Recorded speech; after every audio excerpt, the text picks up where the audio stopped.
Our instinct, our gut brain is saying, this is not okay, but our more intellectual side says, well, everyone's living like this. And I guess you got to keep up. And I guess, this is the way it is now. And yet our instinct says, not so fast. Welcome to the Minimal Mom Podcast. Join us each week as we dive into practical tips, real life stories, and expert interviews to guide you through the art of decluttering, intentional living, and finding joy in the simple moments. Today, I'm joined by Kim John Payne, author of Simplicity Parenting. And when anyone asks, what book do you recommend for simple living and families and parenting, it is hands down Simplicity Parenting. Kim talks about not only how can we create a space and simplify our home in a way that kids will thrive, but he uses his extensive experience with thousands of families to talk about how we can simplify our schedules, deal with picky eaters, and overall raise kids that are happy and content. This conversation was recorded last summer inside of our mentorship group. So if you notice me looking back and forth, I was trying to monitor the comments on the questions while we were visiting, but this is one of my favorite interviews yet, and I really hope you enjoy it. I think you describe it well when you say we're running at a feverish pace right now, and we just can't keep that going. And so, Kim, first thing this morning, if you could say one thing to parents, maybe they're only going to catch the first few minutes of this, they'll get distracted by the end. If you could say one thing to parents this morning, what would you say? That's so funny that we're talking about simplicity and slowing things down, and right? Know though, right? Really. I'd say just make a cup of tea and sit on down for a moment. Really, I think that's what I'd say. If there was one thing, it wouldn't be do something that some author has written about. It would be trust your instinct, and let your instinct, your gut brain, really have its voice. Do you think, I'm kind of wondering as you're saying this, as parents, I don't know if we trust our instincts anymore.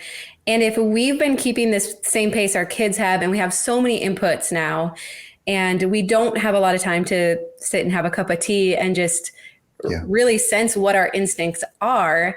Do you sense that with parents now, that we don't trust our instincts and we're always looking to outside sources and what other parents are doing to inform our decisions as parents? I'm actually really hopeful that parents are understanding that this pace of life, and it's not even just the pacing, it's the disconnect that the pacing brings. Mm-hmm. I've been seriously encouraged by just how many parents are now coming around to that. It's almost like we've reached peak stress. Okay. Like there's peak oil, you're right, but there's also peak family stress. And a lot of parents have just got to that point of saying, unless something changes, we're not gonna cope. And also, our kids just aren't at their best. My little girl, my boy, my child is better than this. Mm-hmm. Like, why does everything have to be so hard? It doesn't have to be this way. Yeah. And I'm not disillusioned in that sense, but we've sure got some work to do. Yeah. So would you be able to describe, for those maybe who haven't started the book yet or just becoming familiar with it, could you describe your experience in working in refugee camps, and then what you saw when you went back home to a first world country or to more civilization, what you were seeing in kids? Yeah, it began even one step back, Dawn, just to nutshell this. When I was working in a group home for very troubled youth, and I was doing that in the nighttime from 6 o'clock in the night to 2 o'clock in the morning. It was called the action shift because, well, it was. It actually was. And I was just a young guy, and I was studying psychology, and I always add, and I'm okay now. I'm okay now. I'm fine. It's a long way back. And I was taking a course with a really wonderful, heart-centered, fascinating doctor who had been a medic in the Second World War, and then had graduated and certified and was a doctor in the Korean War. And he'd gone further and was now a psychiatrist. And he was talking about what we now know as PTSD. He called it trauma response back then. And he was describing combat veterans who we used to call, do you remember that term, shell-shocked? Yeah. Yeah, and he was describing veterans, and as he was describing them, he was actually not only describing veterans, he was giving a very accurate picture of the kids in my group home, who I just really cared for deeply, but had very, very troubled lives. And he was sort of discussing and describing nervous combat veterans, and I thought, check, anxious, yep, fearful, yep. Over controlling. When he talked about that in one class, I thought, oh my goodness, it's exactly what's going on. Over controlling, rejecting anything new, only wanting, like no change. Change would really set these kids off. And what he described as an emotional hair trigger. Check. And I'm thinking, yep, that's Maria, that's Warren. Yeah. That's James, that's Mitch. So I invited him to come to the group home. The kids called him Dr. Dude, and they loved him dearly. He was such a sweet man. And he said, these kids are just like combat veterans. Yeah. And so he gave me a lot of hints as to how to work with them. I was just a young guy in my early 20s, but he gave me a lot of hints as to how to work with him. It was very kind of him to spend time with me. After that, after I graduated and off I went, that's the part, Dawn, when I was working in the refugee camps. Mm-hmm. I was traveling and volunteering, first of all in Jakarta, in the kampongs of Jakarta, some of the most impoverished areas imaginable, and then up to at the end of the Vietnam War in the Thai-Cambodian refugee camps. And there again, I saw nervous, jumpy, hypervigilant, over-controlling, all the stuff that Dr. Taylor had spoken about back at college. There it was again. But, like most of us could get our mind around that, because these kids were coming from war and, very dislocated families. A lot of them have their mummies or daddies with them. And, I could understand that one. But it was still very disturbing. A lot of night terrors, a lot of issues about sleep, a lot of issues around sleep. It's when I first got onto this. Sleep was a problem, eating was a problem, and toilet training, pottying for the little ones was a real problem. Okay. And I kind of started to get my mind around that, because when life is out of control and you're just a really little kid, the three things you can control are: you can't make me sleep, you can't make me eat, and you can't make me poop. Wow. And so they would control those things very, very strongly. And they would control their play. There were a lot of issues around their ability to play. They couldn't play Nelly so easily. They wouldn't join in, or if they would join in, they would try to over-control. And a lot of fights and arguments, not just for little ones, but older, teenagers and teenagers. A lot of issues, because they were trying to control their world in an out-of-control environment, right? So when my time was up there, I decided to study this a little bit more. But at the time, there just really were not courses in what we would, there are lots of them now, thank goodness. But back then, courses in trauma studies and anything like that, not so much. But I sort of put together my own post-grad kind of thing. But I set up a little counseling practice. And I think this is where your question was heading, Dawn. Yeah. So this is a long answer, but it was a really good question. So it's your fault. It's an interesting point. I hope that I set up this little counseling practice west of London in the UK, and through the door came kids that just looked like they'd coming out of a war zone. They were nervous and jumpy and hypervigilant and over controlling, all that emotional hair trigger stuff, all those things that I'd seen in the group home. I'd seen, and you could kind of understand that. Yeah. War zones, kind of understand that. But hang on, how do you understand these kids coming from mixed economic backgrounds, mixed ethnic, racial backgrounds, just like what's going on here? And it was a really disturbing thought. That's when I had to dig in a little bit and try and understand this, because it looked like the undeclared war on childhood. It really looked like that a lot. Maybe not quite as severe, but gosh, it was going in that direction. Yeah. And I'm just even seeing some comments now of, wow, yes, resonating with this, the competitive soccer practices 3 days a week, games on the weekends, if we could start over and move to another place. And so I think what you're saying too is, as it's mostly moms tuning in here, we have this instinct that this pace is not sustainable for our kids, but this fear comes in now of either we're going to look weird. I had that fear when we highly simplified our kids' toys in our house, that people were going to walk in and think I was a bad mom because I didn't have all the things for my kids, or because, and we run into this too, we're not putting our kids in all of the activities. So surely we are depriving them. So as parents, how do we resist the pressures of the world around us to do parenting, how the world is saying that we should be doing it right now? Yeah, two quick points on. One is back then, what the time I was talking about, this is the early to mid 80s, there was just starting to be brain imaging available. It was on microfiche. Do you remember micro? Yeah, anyway, wow. Yeah, I know, right? And but there were studies being released, and it was being found that there was a trauma brain. There was a brain that hung on to being, and essentially, it's what I came to think of as overwhelm, the overwhelmed state. Because the one thing these kids all had in common, and I started visiting them at home, and because I couldn't figure it out, and it was a little bit scary, like, hey, hang on a minute, these kids should not look like refugees. I know refugees. Yeah. I'd spent a lot of time and these kids should not look like this. But what I did find as a common thread, it took several months before I could really be somewhat sure, was that things were moving too fast. It was too sexy, too young, too much, too early, and they were in a state of overwhelm, but it was cumulative.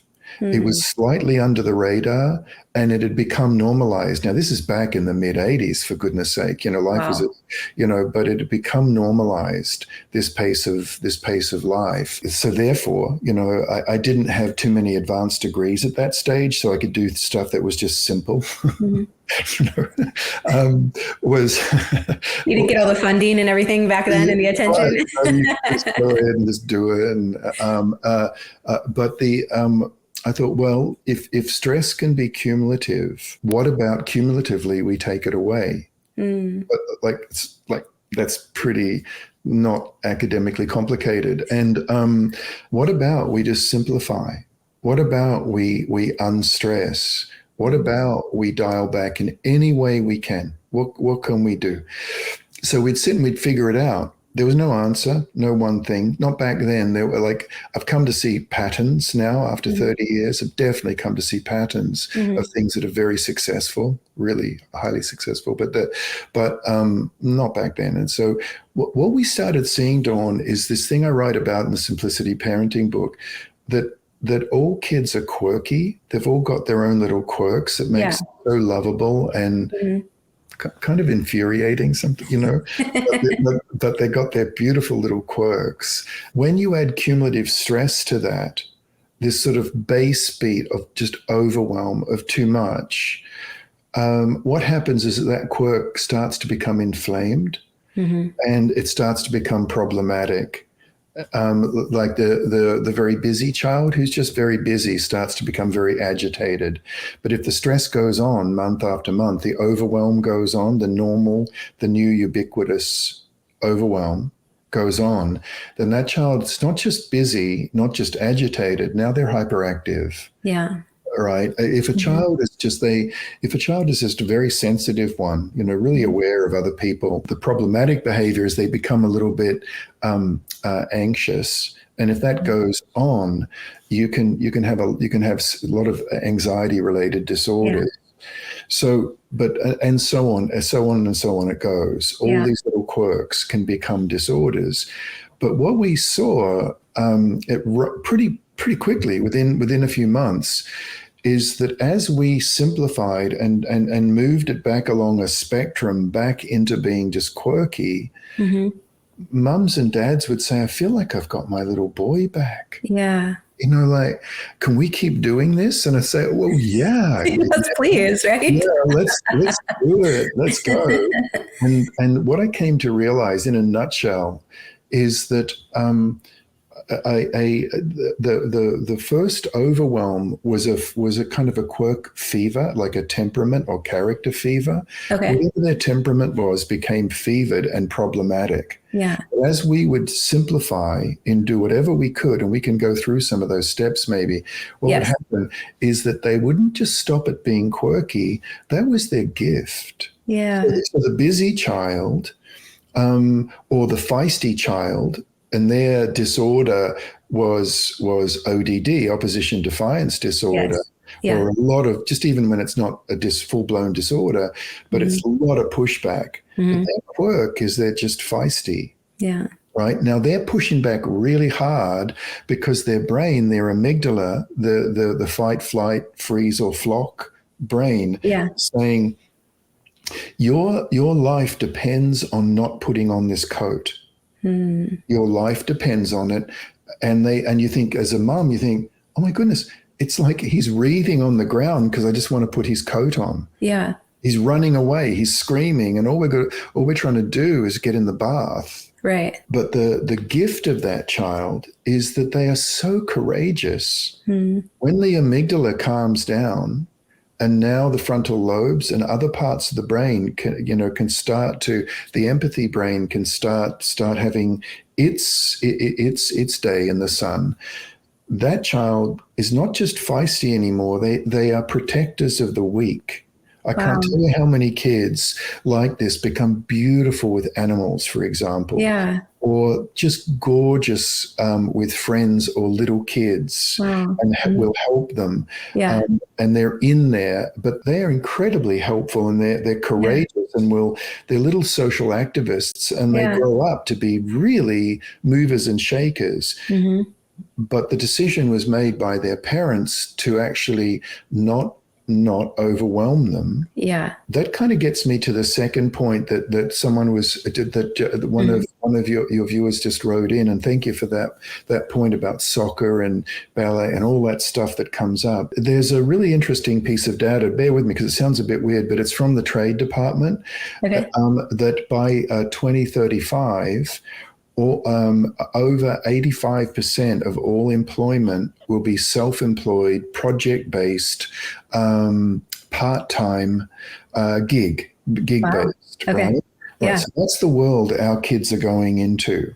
That's a vast majority of jobs. Yeah. Now, Dawn, you've probably been self-employed, freelance in your life, and a lot of people listening in here have been too, or know someone like that. Dawn, if I could take the liberty of asking you to be self-employed, to be freelance, what are some words that occur to you to be successful at that?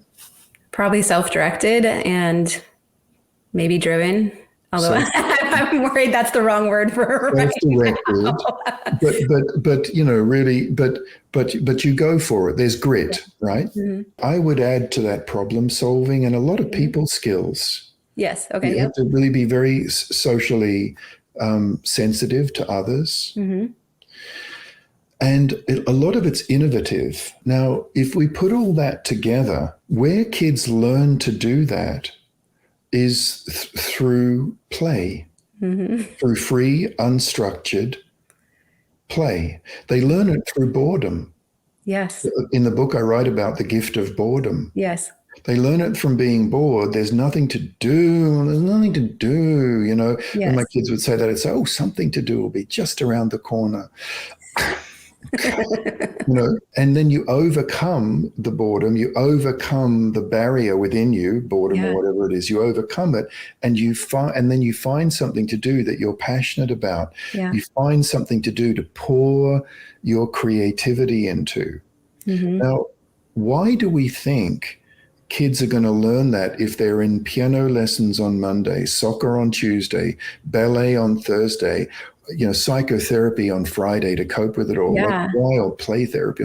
But Kim, that's what we think though, right? Because we think, well, they're learning creativity and music promotes empathy, I think I've heard, and soccer, that's teamwork. And so we've been led to believe that it's these activities that are helping to foster that. Even when you said like you have a young social activist on your hands, I'm thinking, oh, well, what opportunities do we need to get them in front of and how can we help them hone this skill, right? And what you're saying is it's the exact opposite. Like, it's all that stuff that we were talking about has some value. It has some. It's not valueless. I've got to say that to be correct, politically correct. I don't believe it, but I'll just say it. But it's extrinsic. It's outside the child. It's being created for them. Like Steve Jobs, for example, didn't have screens for his kids. Yeah. And when he was asked why there weren't screens for his kids, he said words to the effect of, "Why would I want them to watch someone else's creativity?" Right? This is Steve Jobs. So the all that other stuff, no, it does have some minor value. You compare a soccer game, like, oh, we've got to get them into soccer to socialize them. Compare that to that same 9-year-old child building a fort with 4 other kids. Yeah. Compare the social and emotional skills that building a fort has. Like, no, let's build it this way. No, that'll fall. Oh, yeah, okay, well, let's do it. All right, we can do it that way, but let's put the roof on my way. All right, you can put the roof, but we can build this, and you just, it's continual. Yes. And then they get down to building it. It's like, hand me this. Okay, and you've got, now compare that, honestly, to the amount of social skill and negotiation, genuine face-to-face, working it all out. It's minimal compared to giving children spaces so that they can have an internal loci. Yeah. Their center of gravity, social gravity, is inside themselves, not external. Yeah. Right. So for those parents who really like formulas, how many hours of unstructured play, or what percentage of their day, or however you want to quantify it, how much unstructured playtime should they have if we prioritize that first, and then to know if we even have the space to add on like outside activities or other things? The interesting thing, and this is just an example, but it's I co-authored another book called Beyond Winning: A Smart Parenting in a Toxic Youth Sports Environment. And I wrote it because I experienced it from the inside out. I was a so-called youth elite athlete, represented my country, all that sort of stuff. So I know it from the inside. Yeah. Right? And I know the good, the bad, and the ugly about it. For example, one of the pieces of research that myself and Scott and Luis, my co-authors, found was that if you start a child in competitive sports before the age of 12, by the age of 16, 73% will have quit.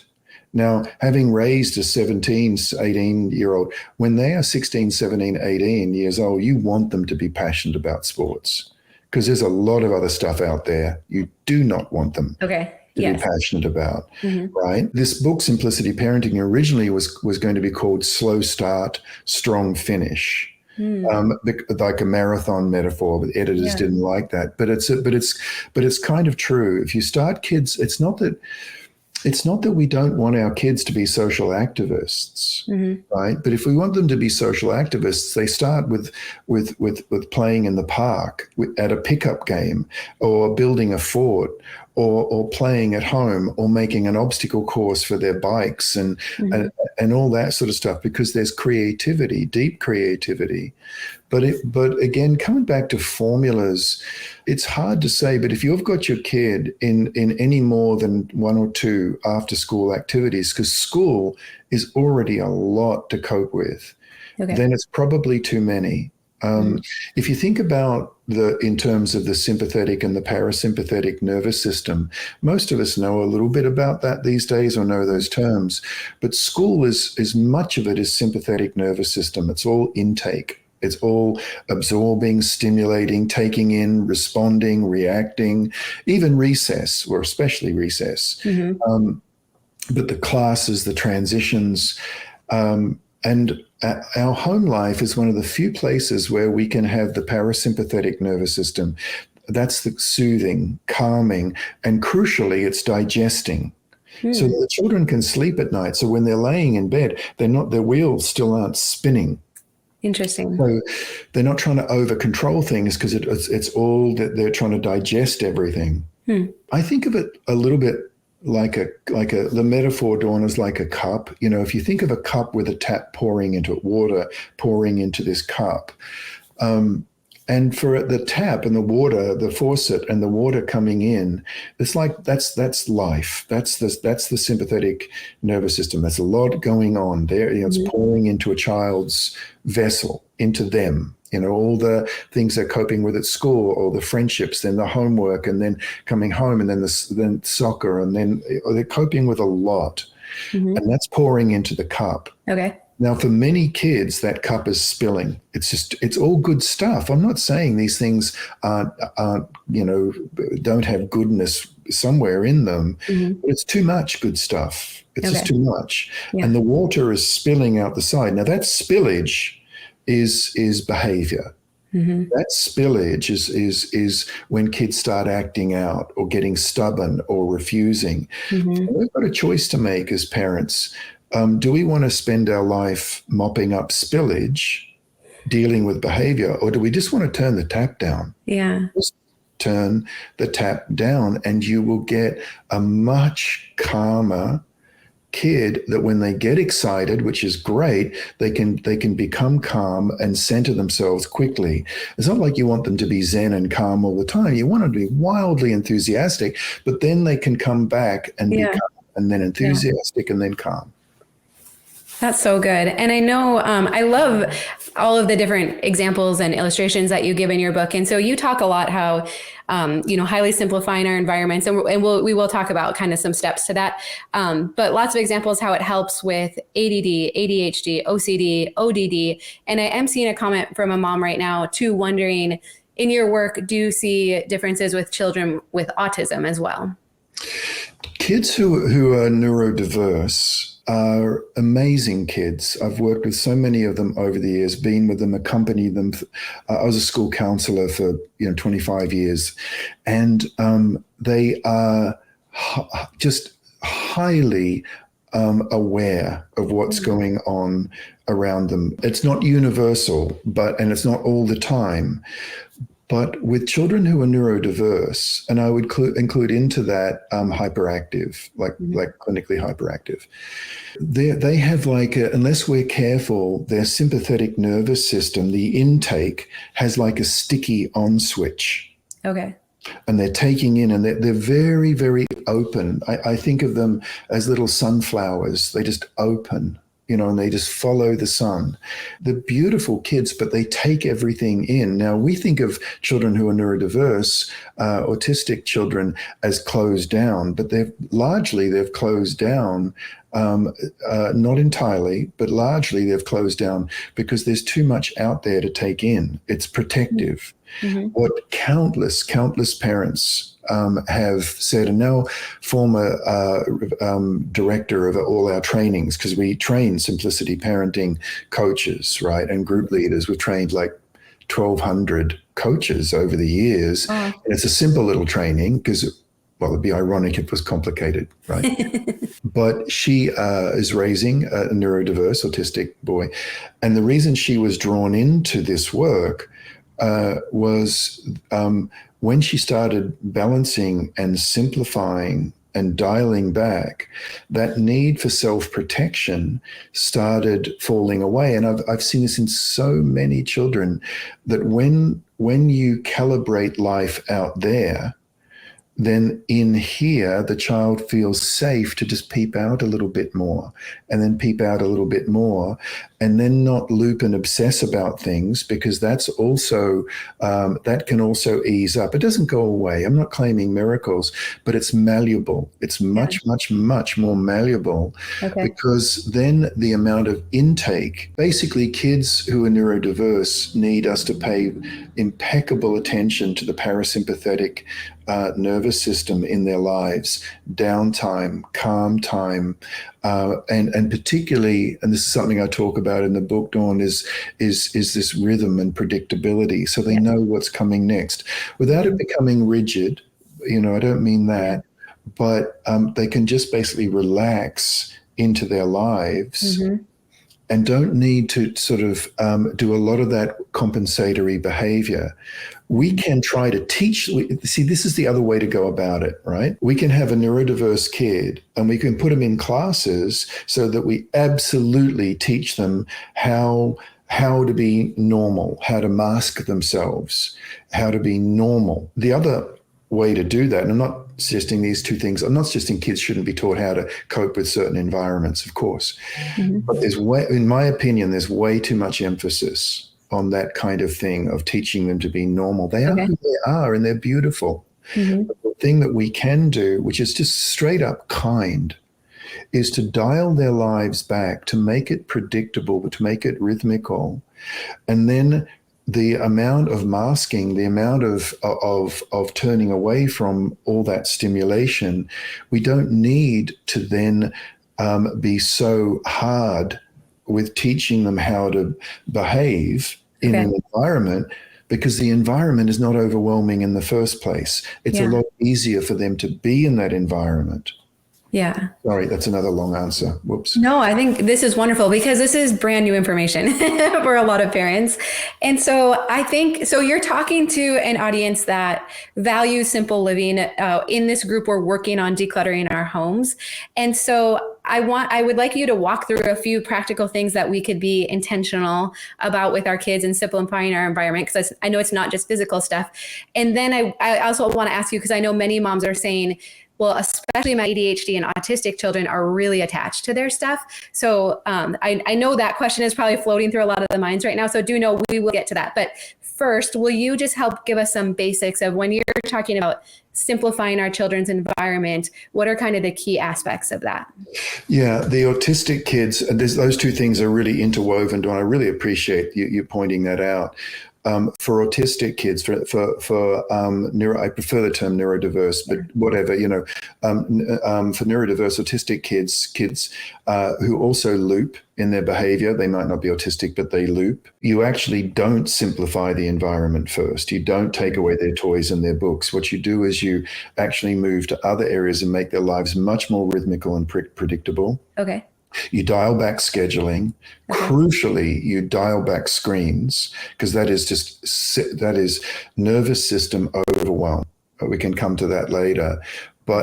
And after that's in place, then their systems have calmed enough to not feel so desperately attached to their things, because they're desperately attached to their things because that's their survival.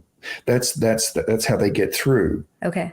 If we take away the need to survive, that's the amygdala again and the basal ganglia. If we take away that need first, then we can simplify the environment, right? Okay. Just that's to answer that question. Okay, now then back to the first part of the question. One of the things that our coaches from all around the world, because we have coaches just about everywhere in the world, I wouldn't be surprised if one turned up in Antarctica at some stage. They're all over the place, but it's very cross-cultural, the feedback we get. One of the things I've learned since writing the book, had emphasized over and over by our coaches, is if you're going to simplify books and toys and clothes and stuff, then it's best to start with our own spaces first. So we start with our spaces, our bedrooms, our studies, our spaces, and it's not just decluttering, it's organizing. And then after we organize our spaces and declutter, excuse me, then common spaces, the kitchen, lounge room, organize, declutter. And then a lot of kids were saying, well, why can't I have my bedroom be so nice? Oh, interesting. Yeah. Yeah. Now, and then that comes as a third step. Well, yes, we can, sweetheart. We'll as opposed to a raiding party on a child's bedroom. Yeah. But here's the thing with this though, Dawn, is that the reason for decluttering and organizing is I don't think it's ever been more needed, because out there in the world, if you think about out there in here, all right, out there in here, out there, it's really disorganized at the moment. We're in this post-COVID out there, and things are still kind of bent all out of shape. And our kids are coming out of a time where out there it was very choppy. So in here, what we can do is make it visually, lots of visual clarity, lots of vertical, horizontal clarity. On the horizontal plane, you want to be able to see the shelves. You want to be able to see the lintels. You want to be able to see and not have too much between you and the horizontal. So those bookshelves, all the toys, the projects, all the project making equipment needs to be in baskets so that the children can actually see the horizontal and the vertical. That is spatially, a lot of studies into that. Spatially, it's very restful. Yes. A lot of the minimalist spaces, though, we've got to be a little bit careful of, because a lot of them are a lot of glass and wood, and I know it looks but there's a lot of noise that bounces all over the place. So I'm a big fan of area rugs. And throw pillows? I get made fun of for throw pillows. Yes, pillows. Nicely organized, nicely done, and not overdone, but not noise that's bouncing all over the place. And not a lot of harsh cleaning fluid smells. And most of us are onto that these days. You know, we have these plug-in things from Johnson & Johnson, who are a family company, but they're not our family. You know, it's not. The olfaction is a very primitive safety, sensory safety. Oh, interesting. So when children come into a home, they don't want to smell masking smells, because that means there could be a monster. Wow. Interesting. All right. So they want to smell home. You know, when you go back to grandma's, if you and you smell her home, and if grandma was kind and a good and a safe person, you just it's the smell. It's comforting, yeah. It's comforting right there. Yeah. So when a child comes home, we have to be careful about having either neutral or very low odor cleaning materials. Yeah. Of course, we have to clean. We have to be very careful about scents and perfumes and aftershaves and all that sort of stuff. Just, a little bit, of course, I don't want to be silly about it, but just for a child, when they snuggle, for a baby to snuggle, they want to smell you, not Giorgio number 5. Yeah. 7. I don't know which Giorgio. But it's deeply, deeply satisfying for children, that sense of olfaction. So all these things are what makes home basically a little bit of an oasis. Because out there, it's very disorganized. So I want to emphasize this. It's not just having this sort of Danish Zen scene going on at home. You can still have good stuff around, but it needs to be in nice basket. I'm a fan of baskets, not those plastic tubs. Okay. But if you're going to have a plastic tub, have it. But what? And and with older kids, they like to even label them, or so that when a child says, "Where's the big knife?" or "Where's the big scissors?" and you can say, "Oh, sweetheart, I think it's over in the scissors basket." Yeah. Oh, yeah. Now the child goes over to the scissors basket, looks in, and there are the big scissors. That means to a child, all is well with the world. Yeah. It's not just, we're not just doing it to have a magazine ready photo shoot home. Yeah. We're doing it because it actually settles the child down so that they can move into being creative and is not on that kind of slightly high alert. Yeah. Well, and Kim, I'm even thinking this. I mean, my husband has made the comment, when the kitchen's clean, I feel like life is under control. And so I'm even wondering, I'm sure you see this with adults with anxiety and different things in our own worlds going on. I mean, similar response. Is that true? That's a really smart husband. He's a keeper. No, but that's someone really in touch with their instincts, actually. Yeah, I remember meeting a teacher once who was working, a special educator, had a very in a inner city area, had a very stressful job. And when it was particularly stressful, I saw her going out one day and she had all this cowboy gear on. And I said to Susie, where are you going? And she said, after days like this, I need to go square dancing. And I just smiled and said, "Oh, I hope you have a lovely time." And she said, "Do you want to come too?" And I said, "I'll save it up for a stressful day." But what she did was she was seeking form. She was seeking form. And this is a really natural instinct, especially for children. And that brings us, I guess, neatly to that second point of rhythm, right? Mm-hmm. Can we look at that a little bit, like rhythm, predictability? Because when we have rhythm for children, when they know what's coming next, I think of this as the macro and micro rhythms. Anyone who wants to follow up on this can check out the podcast, the Simplicity Parenting podcast. So I'll just nutshell it now. Okay. I won't go into it too much. But the macro rhythms are the big when, like when we get up, when we have our breakfast, when we have our morning tea, our snack, the big wins, all the when we have bath time, when bed. And then the micro rhythms are the little hows, how we get up. There's our scarecrow of clothes that we laid out the night before. It's very settling. I learned to do that with my daughter because at the age of 2, I realized she was a fashionista. I knew, right? And so the decisions around whether she wanted the sparkly socks or the rainbow socks could take a long time in the morning. So anyway, we had to get somewhere, right? So there's my scarecrow, and I put my clothes on, or I get up, and in the mornings, my daddy comes in singing that same morning song. Mm-hmm. And then he lights the morning candle, and then he rubs my back with that nice smelling cream. I like that cream. He gives my back a rub. This all took, this, I'm not making this up. This is the way I woke up. And 1.5 minutes. It's not, it's not going to the spa. It's just really simple. Yeah. Then we would snuggle just for a little bit, and then we go to the bathroom for pee-pee. But while I'm on the bathroom, and there's all these little how, all the way down. And here's where I sit. Here's my Winnie the Pooh bowl. Here's my, this is when they were very little. It's like the connective tissue, because if you have big whens without the little hows, it becomes rigid. Wow. But that's the worry I think we all have about rhythm, is we don't want to have routine.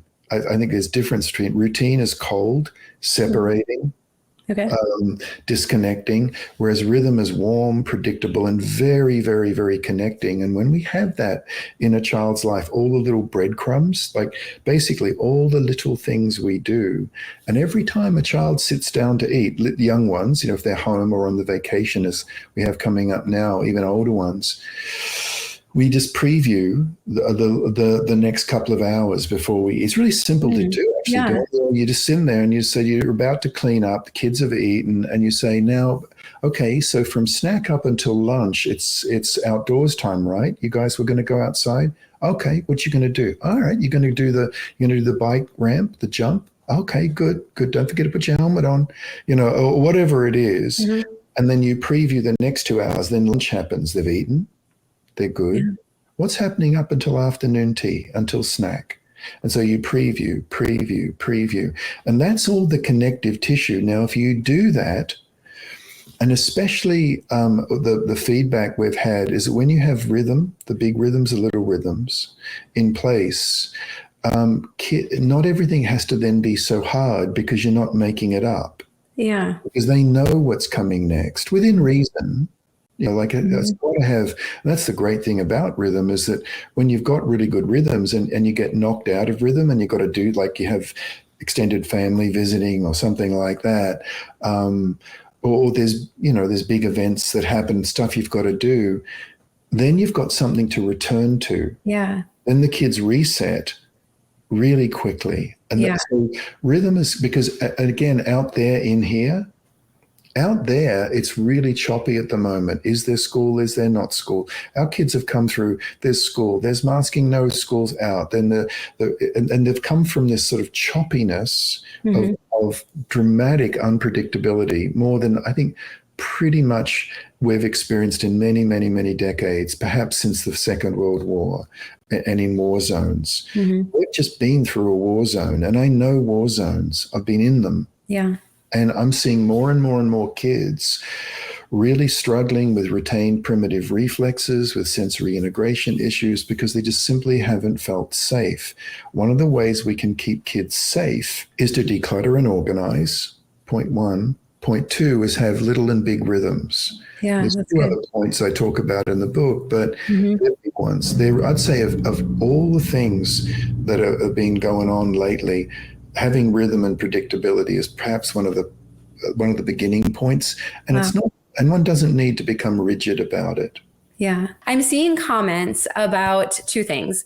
You can pick which order you answer them in. One, how do I get my kids off of screens? How do we work backwards from that? And if my kids are older, 14, 15, 16, 17, 18, is it too late? Or are there still any things that I can do with them? I think actually simplifying kids' lives when they're 16, 17, 18 is even more important. Only the way we do it, because they tend to overcommit. Right. I've got a teenager at home, they tend to say yes to everything outside the house, no to a lot inside.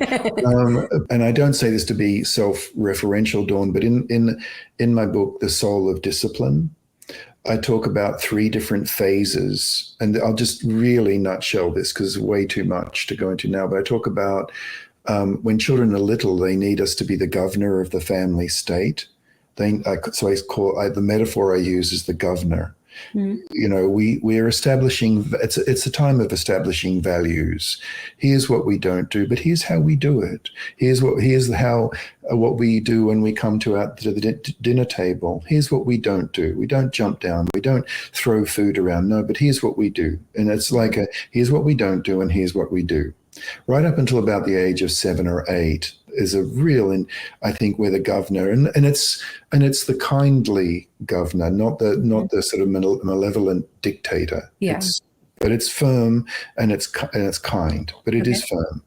And then once kids hit about sort of 8 or 9, 10, 11, 12, 13 even, the metaphor I use is the gardener. So it moves from the governor to the gardener. Okay. And the gardener plants, allowing space for those plants to grow into. So a good gardener is listening to the children a lot, but then we'll make a decision. I remember my own 9-year-old, one day it was a Friday night, and I said, sweetheart, before tomorrow morning, would you like to tell me what it is you'd like to do tomorrow? It's Saturday. And she said, well, Daddy, well, as a matter of fact, yes. I'm rather glad you asked. That's how she talks, by the way. I'm rather glad you asked. I'd like to. And she said 3 or 4 things. And we worked out, we couldn't do all those, but some of those. And maybe next Saturday we could do that. And we figured it out. And then as we were ending, she said, Daddy, I rather like it when you talk to me like that. We'll do that some more, won't we? Wow. And it was a very sweet moment. And I obviously remember it to this day. But a 9-10-year-old don't want to be treated like a 4-year-old, but they're not a teenager. Yeah. So she could tell me what her wishes are. I don't know if you caught that, Dawn, but she could tell me what she wanted. Yeah. I could give her the space to have her voice be heard. But ultimately, it was I decided what we could and we couldn't do. Yeah. And then now we're getting to the next stage, the final stage. Once a kid hits 14, 15, 16, I think of that as the guide. So we move from governor to gardener to guide. Some of the best conversations I've ever had with teenagers have been about their direction and how we can get there, and whether what they're doing and their behavior is a distraction or a direction. Because they can be spectacularly disinterested in our opinions at that age, but they're very interested in their emerging direction. This is a direct answer, sorry, but those 3 phases are very important to actually understand, very important to understand. Because if we don't change, if we don't shift as they're moving through those 3 phases, we lose them. If we've got a 16-year-old and we're trying to be the governor all the time, they're going to reject us. Yeah. But if we've got a very little kid, like a 4-year-old, 5-year-old, and we're trying to guide them, asking them a lot of questions. What would you like to do? How would that be? Okay, and that's much more the modern tendency, is to parent very little children like they're actually 5, but we're parenting them like they're 18. Yeah. Way too many choices. Way too many open-ended choices. It makes them feel, when they don't know who's in charge and who's keeping them safe, they get very, very nervous and anxious. And a lot of the parents I work with, because I still have a parent counseling practice, so I meet with parents this afternoon, I'll be meeting with a bunch of parents. And one of the things they tell me about is that when they finally kind of shape up and become the governor, right? Kind, but very clear, their children relax. Wow. Because when you have boundaries in place, and this is the thing we tend to forget, when we've got a boundary in place, for a little child, that not only means I'm meeting that boundary, it also means there's a fence there that keeps the scary things out. We forget boundaries keep scary stuff out as much as they hold kids in with acceptable limits of behavior and not just really wild stuff. When a young person is 16, 17, 18, then we're talking to them about living a balanced life, even if life's been a bit wacko, because living a balanced life enables them to be in their frontal lobes of their brain, the executive brain. They're not in their animal brain, their reptilian brain. They're in their frontal lobes. And if they want to do well with their SATs, if they want to do well, if they want to have good friends and not always be on edge, if they want to do well in life, get a part-time job that's successful when they're 17, then there's living a balanced life. It's like, we know we need balance in food. We know we can eat a certain amount of sugar and all that sort of stuff, but we also need good, nutritious food. We need a balance in sleep. We need certain amounts of sleep, but we also need certain amounts of balance in stimulation.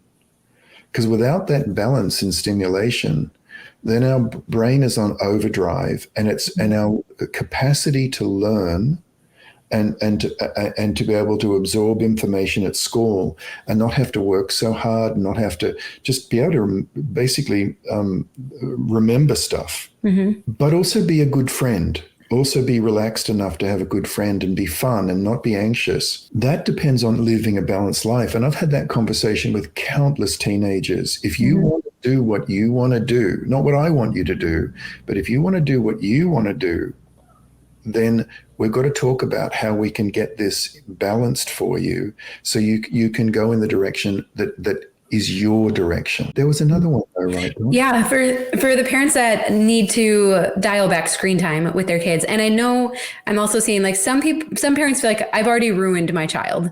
Like they live on a screen. So is the damage irreversible, and how do we begin to dial that back with our kids? I say that jokingly too. The damage is absolutely not permanent with screens, but the damage is absolutely real. The jury is in now. The research is absolutely compelling that screens are not good for kids' neural development. In the Simplicity Parenting book, that second edition that you've got a hold of, when the editors asked me to like when I first wrote Simplicity Parent, the first edition, I was still talking about blackberries. Do you know what I mean? And things have moved so that chapter in that book took a full year to research, because there's so much research out there, and you've got to have your ducks in a row when you're starting to edge towards the national addiction, of screens, because it's highly, highly addictive, and it's meant to be. It's not an accident. I don't want to go into this too much now, because we kind of all know it. We know this. There's been too many whistleblowers. It's gotten way out of the realm of conspiracy theory. We know this is not good for our kids. Is that it? Is no. The brain is very, very plastic. It can start to myelinate again.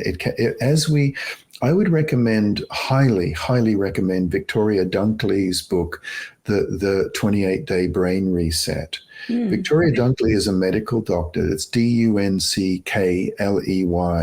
If you have any millennials watching now, they'll already be typing that in. It's amazing they can do this. It's a brain reset. And Victoria Dunkley has a beautiful, amazing website. And many of the people I work with, the parents I work with over the years, have done a brain reset, and it was of my own invention. Then along comes Victoria, who's a leading medical doctor, very respected medical doctor in this realm, and her way of approaching this is better than mine. It's a really, really good way of doing it. So I fold that in with her permission, of course, to much of what I'm doing, because this is a question on many people's minds. Yes. Now, if you do a brain reset, you will be everything from pleased to amazed at how your children's behavior changes, how their ability to be creative, Yeah. their ability to get on with each other. It's not they won't still get up to mischief, they're kids, but the malleability, how easy it is to bring them back into the flow of the day. They will be different children. One of the things I emphasize is a ramping on and a ramping off. And Victoria talks about this too. But as you ramp onto it, this is where often her and my work have been put together, because if you can make life really rhythmical, and make it more predictable, have less schedules, be less busy. Now, this may sound counterintuitive, but be less busy.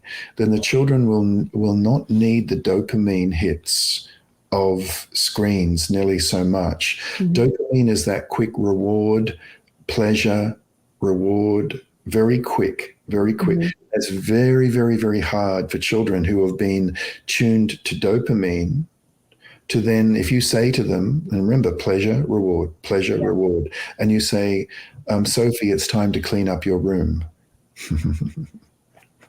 There's not much reward in that, huh? Compared to the screens. Right. And so it's not their fault that what you'll notice if you do this 28-day brain reset is how the ordinary things in the flow of the day just become easy, much easier. That feedback is absolutely universal. Okay. Of all the parents who have been through a screen detox, it's only a relatively small number that have ever gone back to using screens or back in the same way. Yeah. Or if they have gone back to screens, they really curate. They are very, very careful. Okay. What the kids watch and how long they watch it. The difficulty is what I call screen creep, where it just creeps more and more and more. And again, that's not the kid's fault. For years, I've tried to get into a very exclusive children's marketing conference. Okay. And I haven't got in because they must check people out, and and all they have to do is check me out. And I'm talking to folk like you, Dawn, being like, but also like NBC, like these like things they can easily find. And there I am being rude about them, right? Anyway, recently I got into the conference because it went virtual.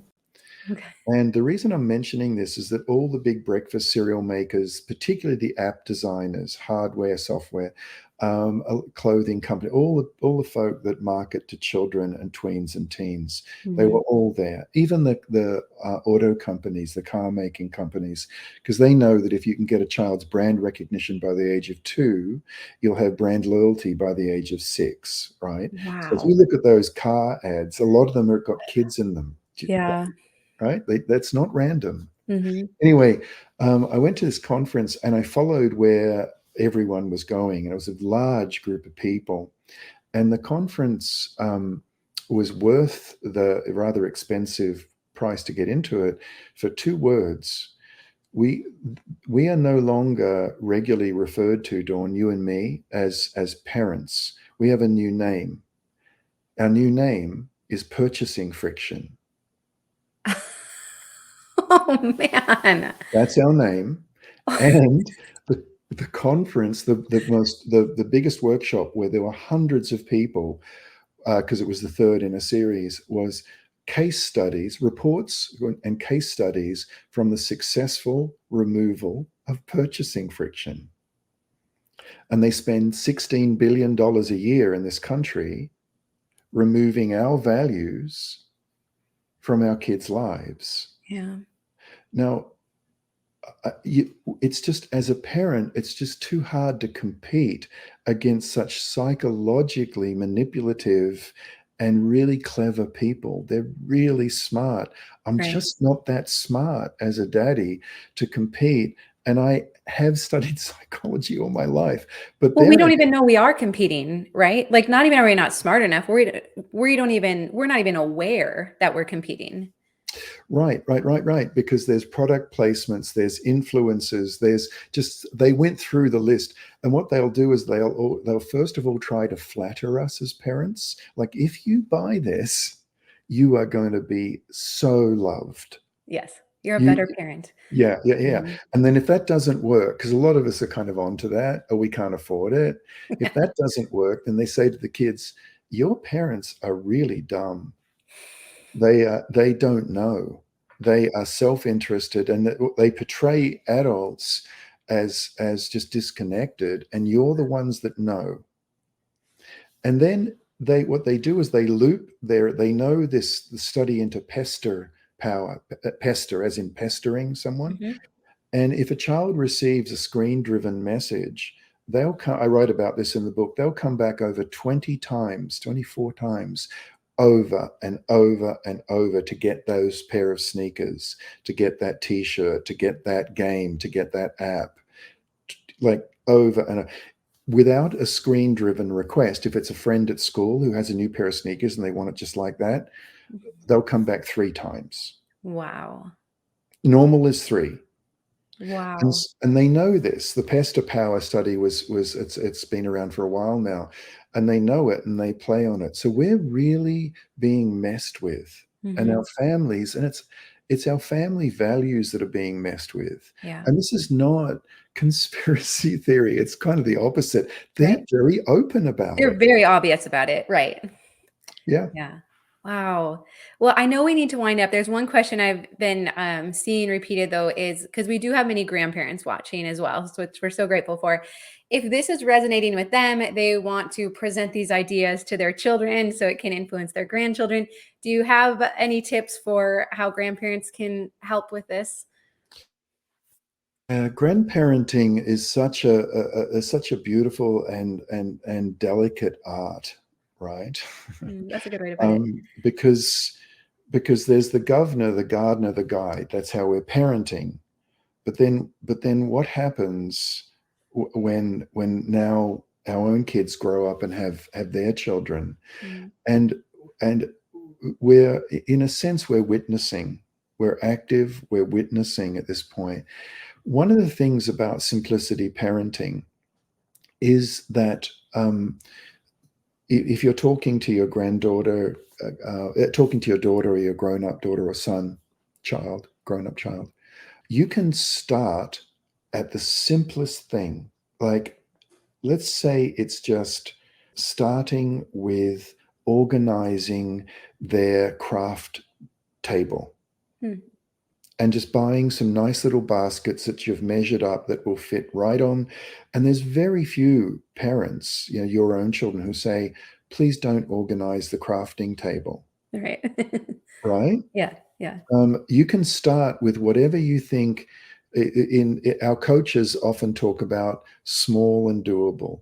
Start Mm, small and doable. yeah. Whatever you think will be small and doable, and just go about it gently and slowly. Know that Mhm, there's years and years that you've got mhm, with your granddaughter, and also when they come to your place, turn off the screens. mm. Grandparents, now I get this feedback not from the grandparents who are listening in today, right? Yeah. It really isn't, because it's self-selective. But grandparents are for many parents, many now I'm flipping the script a little bit. Mhm, Grandparents are the main culprits of overwhelming children with sugar and mhm. screens. Yeah. Now, the reason I'm so delighted to have the question from the grandparent who just posed that is that they're aware of it. Yeah. These are very, very lucky grandchildren. Yeah.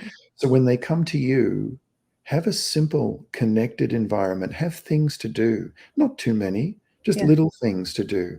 A little cycling, trip, a crafting table that's beautifully organized, some baking to do. Yeah. It was Stephen Covey back in the early 2000s who wrote the book, The 7 Habits of Highly Effective Grandparents. No, they didn't call it that, but he could have, because because what he wrote about was knowing what your circle of control is, Oh, right. Yes. and knowing what your circle of concern is. Now, Yeah. if your circle of concern is your kids are living an out of whack life, like Mhm. really just crazy busy, always go, go, go, go, go. You can't change that. That's your circle of concern. But a highly effective grandparent will say, well, what's within my control? Well, when they come over, we can turn the screens off, even put them away, literally just gone. Yeah.